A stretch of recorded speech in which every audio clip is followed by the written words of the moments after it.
মনে মনে করছে লোক দেখলে আমাকে ভালো বলবে, আমাদের জাহান্নাম। সবের মূলে কি? ইন্নামাল আমানু বিল্লাহ। আর বেশি বাড়াবাড়ি করব না। শেষ করলাম, আপনার এলাকার একজন ভাই নতুন বাড়ি করেছে, তার বড় শখ, তোহা হুজুরকে দিয়ে উদ্বোধন করবো। কথা বুঝতে পারছেন না? আমি উদ্বোধন করে দিয়ে এলাম। একজন মসজিদ করেছে, নতুন মসজিদ গ্রামে, তারা বললো ইসমাইল হুজুরকে, ওমর হুজুরকে দিয়ে উদ্বোধন করবো। একজন দোকান করেছে, তারা বললো তোহা হুজুরকে উদ্বোধন করবো। একজন কারখানা করেছে, ইমাম সাহেবকে দিয়ে উদ্বোধন করবো। করে না করে যে কথা বলেন পরে আসুন। কটা জানেন না? বলুন, এটাও জানেন না। জাহান্নামা 7টা। তা আল্লাহ যদি ইচ্ছা হতো আমার বান্দা বান্দিকে জাহান্নামায় পোড়াবো, তাহলে কটা জাহান্নামা তৈরি করতো? 8টা করতো। যে 7টা কেন করলেন?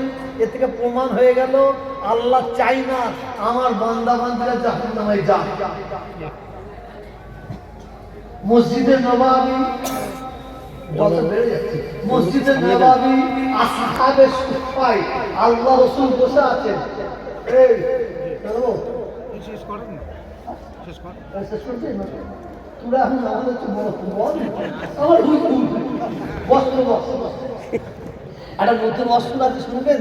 যে বলে আগে ভাগ হয়ে যাবে।